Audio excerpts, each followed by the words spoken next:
As Crônicas de Nárnia são uma obra cristã ou isso é paranoia da cabeça dos crentes? Sabemos que esta é uma das obras de fantasia infantil mais reconhecidas e apreciadas, porém sempre houve muita discussão sobre a presença de alegorias cristãs em suas histórias e contextos. O que será que o autor da obra, C.S. Lewis, tinha a dizer sobre isso? Chegou a hora de abrirmos a porta do guarda-roupa e mergulharmos fundo nesse universo de Nárnia, para analisarmos esses supostos elementos cristãos tão falados. Vem comigo.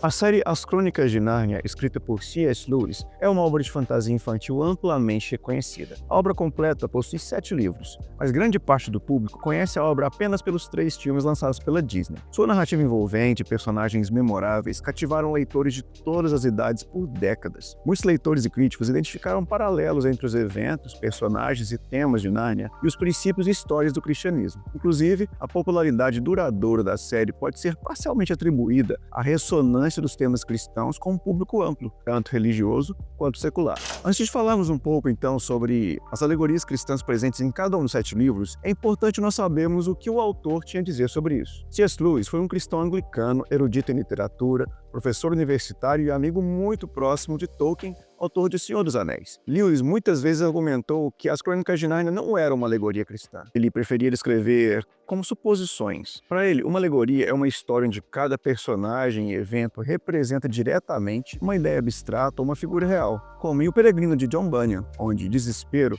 é representado por um gigante chamado literalmente Gigante Desespero. A distinção que Lewis faz aqui está no fato de ele não ter começado os livros dele com as ideias cristãs pré-estabelecidas, onde ele simplesmente pegou e vestiu como uma história de fantasia. Em vez disso, ele argumenta que as histórias surgiram de imagens em sua própria mente, tipo um fauno com guarda-chuva, um leão majestoso, e os elementos cristãos se infiltraram naturalmente. Lewis explicou que Aslan, por exemplo, não é uma alegoria do Deus imaterial, da mesma forma como a história de John Bunyan mostra o desespero como um gigante desespero. Em vez disso, Aslan é a resposta imaginária para a pergunta: como Cristo poderia ser se houvesse um mundo como Nárnia e ele escolhesse se encarnar, morrer e ressuscitar naquele mundo como fez o nosso? Essa suposição envolve então imaginar como a história de Cristo se desenvolveria num universo ou num contexto totalmente diferente do nosso. A ideia central da suposição, segundo ele aqui, é que, embora Aslan seja diferente de Jesus na forma, já que Aslan é um leão e Jesus é literalmente o homem, suas ações e a sua natureza seriam próximos àquelas de Cristo no nosso mundo. A expectativa de Lewis era que, ao apresentar as verdades cristãs em um cenário de fantasia, ele pudesse roubar essas verdades das associações desgastadas e torná-las mais impactantes e compreensíveis, especialmente para as crianças. Ele acreditava que a imaginação poderia preparar o terreno para a fé. O objetivo pedagógico de C.S. Lewis aqui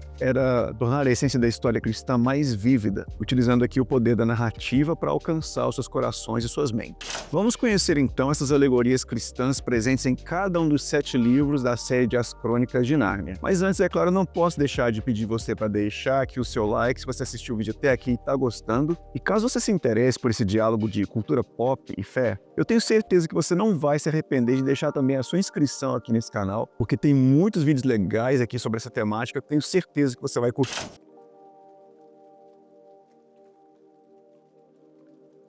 Eu poderia começar pela ordem dos livros, mas eu preferi começar pelo mais conhecido deles, que é O Leão, a Feiticeira e o Guarda-Roupa, que na ordem cronológica é o segundo livro. Aslan, o majestoso leão falante, é amplamente reconhecido como uma figura central com paralelos a Jesus Cristo. Seu sacrifício na mesa de pedra para salvar Edmundo e sua ressurreição espelham a crucificação e ressurreição de Jesus. A escolha de um leão como representação de Cristo pode ser vista como uma alusão ao título bíblico de Jesus como o leão da tribo de Judá. A feiticeira branca, com seu reinado de inverno eterno, representa o mal e, em particular, Satanás. A associação do inverno eterno com a ausência de Aslan sugere uma alegoria para o estado de um mundo sem a presença divina, marcado pela frieza e pela morte espiritual. Edmundo, que traz seus irmãos por poder e guloseimas, pode ser interpretado como uma figura do pecador e, especificamente, como um Judas Iscariotes. Sua eventual redenção através do sacrifício de Aslan oferece uma mensagem de perdão e graça. A redenção de Edmundo, ao contrário do destino de Judas Iscariotes na Bíblia, ilustra a ênfase cristã na possibilidade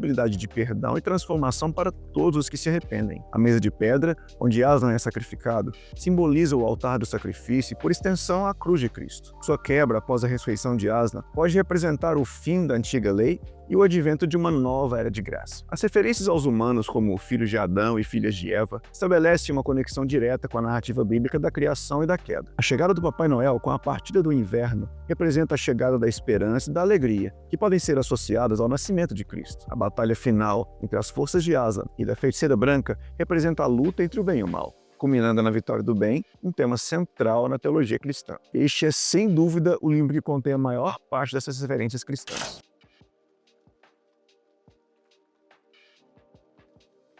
O próximo que vamos abordar é Príncipe Caspian, que na ordem cronológica é o quarto livro. Mas vamos falar dele agora porque ele é o segundo filme lançado. Este livro explora o tema da restauração da verdadeira fé após um período de corrupção e descrença. A ausência de Aslan e a tomada de poder pelos Telmarinos representam um tempo de escuridão espiritual. A longa ausência de Aslan levanta questões sobre a providência divina e o silêncio de Deus em tempos difíceis. A luta dos antigos narnianos que mantiveram sua fé em Aslan contra os Telmarinos, que não acreditam nele, espelha o conflito entre crentes e incrédulos. A jornada de fé de Lúcia, que é a primeira a ver Aslan, mas tem dificuldade em convencer os outros, ilustra a natureza pessoal e por vezes solitária da fé. O eventual retorno de Aslan para restaurar a ordem e a fé em Nárnia simboliza o retorno de Cristo e a restauração do reino de Deus. O personagem de Trumpkin, um anão cético que gradualmente chega à fé ao encontrar Aslan, representa o processo de conversão e a superação da dúvida através da experiência.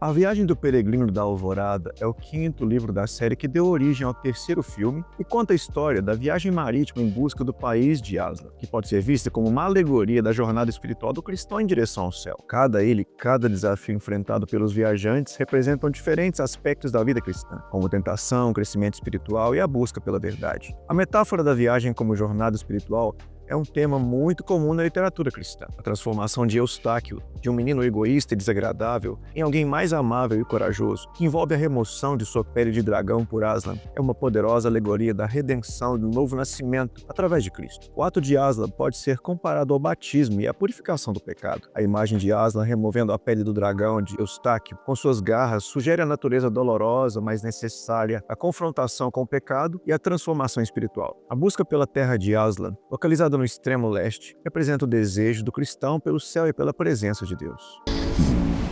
Yes, dear one day. Estes foram os 3 livros que foram adaptados para o cinema. Agora nós vamos falar das outras 4 obras que são menos conhecidas e também não tiveram nenhuma adaptação audiovisual até o momento.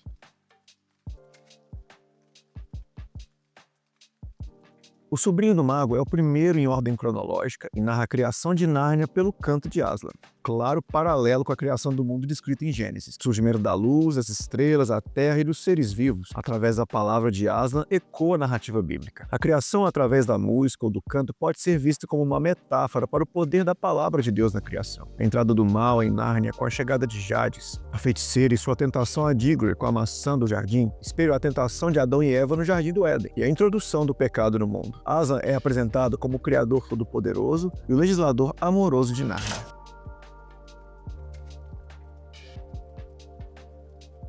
O Cavalo e Seu Menino é o terceiro livro da série que conta a história da fuga de Shasta e Aravis, da Calormânia para Nárnia, e pode ser interpretado como uma alegoria da conversão do paganismo para a fé cristã. A Calormânia, com sua cultura opressiva e práticas como a escravidão, é frequentemente vista como representando um mundo sem a influência dos valores cristãos. Aslan atua como um guia e protetor invisível ao longo da jornada de Shasta, intervindo em momentos cruciais sem que Shasta perceba inicialmente sua presença. Isso ilustra o conceito de providência divina e da presença constante de Deus na vida do crente. O contraste aqui entre Calormânia e Nárnia representa muitas vezes os benefícios da fé cristã, como liberdade, justiça e um governo benevolente na sociedade. A jornada de Bree, o cavalo falante que precisa aprender a humildade e a confiar em Aslan, reflete o processo de santificação e a necessidade de abandonar o orgulho para seguir a Deus.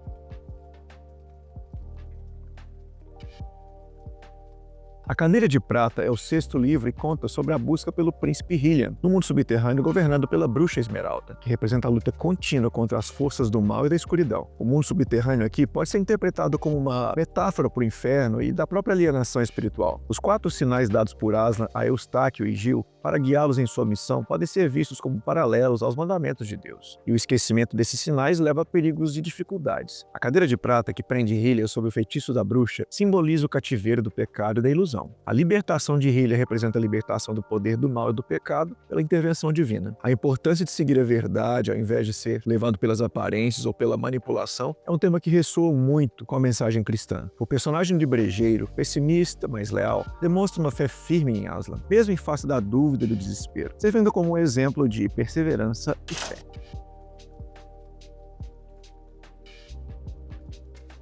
E por fim chegamos ao último livro, A Última Batalha, que reflete o conceito bíblico do fim dos tempos e da batalha final entre o bem e o mal. Conforme descrito no livro de Apocalipse, a referência ao Armagedon conecta diretamente ao clímax da história, com a profecia bíblica da batalha final. O personagem do macaco manhoso junto ao jumento chamado Confuso, que veste a pele de um leão e se faz passar por Aslan, representa o anticristo e a disseminação de falsos ensinamentos. A batalha entre os leais de Aslan e aqueles que seguem o falso leão simboliza a luta entre a verdade e a falsidade, entre o bem e o mal. A destruição do mundo de Nárnia e a entrada dos fiéis à nova Nárnia representam o julgamento final e a promessa de um novo céu e uma nova terra para aqueles que permanecem fiéis. Apesar da opinião de C.S. Lewis, muitos leitores e críticos continuam a interpretar as Crônicas de Nárnia como uma forte alegoria cristã. Essa forte ressonância entre a história de Aslan e a história de Cristo torna muito difícil aceitar que isso não seja realmente uma alegoria, por mais que C.S. Lewis não concordasse bem com isso. Mas claro, alguns críticos também apontam que nem todos os personagens e todos os eventos de As Crônicas de Nárnia representam alguma coisa ou alguma alegoria cristã. E há também alguns debates sobre elementos pagãos, mitológicos presentes nessa obra, o que, claro, também não agradou a alguns cristãos.